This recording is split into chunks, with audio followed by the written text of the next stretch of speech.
रेवेशन अगर सीधे खत्म नहीं कर पा रहे हैं तो आउटसोर्सिंग के माध्यम से खत्म कर दें।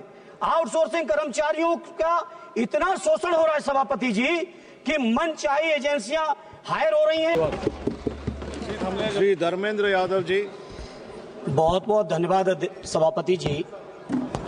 सभापति जी, आज आपके माध्यम से देश की सरकार के सामने और देश के साथ साथ कई प्रांतों की सरकारों के भी सामने समाज के उन सबसे ज्यादा मजबूर लोगों की आवाज उठाना चाहता हूं जिनको हम लोग संविदा कर्मियों के नाम से जानते हैं। सभापति जी, अभी पिछले दिनों केरल की आवाज उठी आशा बहुओं की, और इसी तरह के हालात पूरे देश के अंदर हैं। अगर हम केवल उत्तर प्रदेश की बात करें सभापति जी, तो आशा बहुएं अकेले 4 लाख इनको केवल रजिस्ट्रेशन के लिए 2000 रुपए मिलते हैं और 600 रुपए पर केस मिलते हैं। रोजगार सेवक लगभग 40,000 केवल 8850 रुपए। शिक्षा मित्र 1,48,000 इनका मानदेय केवल 10,000। आंगनबाड़ी सहायिकाएं और उनकी आंगनबाड़ी कार्यकर्ती लगभग 7.5 लाख और इनको मानदेय मिलता है केवल 5,000 और 2700। इसी तरह से अनुदेशक लगभग 40,000, मानदेय केवल 8700। इसी तरह से पंचायत सहायक लगभग 40,000, मानदेय केवल 5,000। इसी तरह से रसोईया 3,76,796 और मानदेय केवल 2,000। ग्रामीण चौकीदारों की अलग समस्या।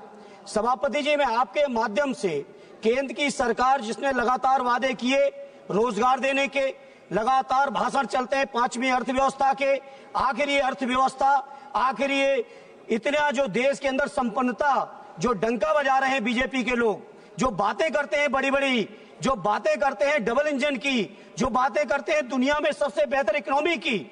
मैं पूछना चाहता हूं, अकेले उत्तर प्रदेश के अंदर लगभग 18 लाख कर्मचारियों का ये हाल है। अगर इसी रेशियो में देखेंगे तो पूरे देश के अंदर लगभग 1 करोड़ से भी ज्यादा कर्मचारियों की दुर्दशा है।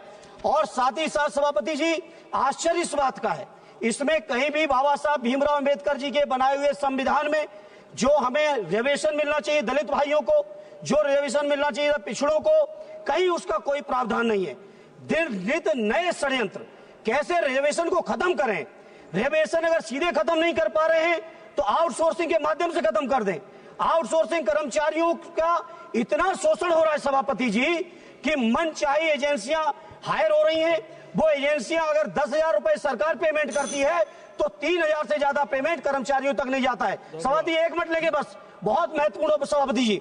इसलिए आपके माध्यम से मेरी मांग है, इन तमाम संविदा कर्मचारियों को सरकारी कर्मचारियों को दर्जा मिले, इन कर्मचारियों की भर्ती में आरक्षण हो, इन कर्मचारियों की भर्ती के लिए जो सुविधाएं हैं उनके कल्याण की, परिवार की, ईपीएफ से लेके तमाम सुविधाएं, वो सुविधाएं मिलनी चाहिए। सभापति जी, इस बात से आप सोचिए, अकेले उत्तर प्रदेश के अंदर 1500 से ज्यादा शिक्षा मित्रों ने आत्महत्या की है। बैठे रक्षा मंत्री जी।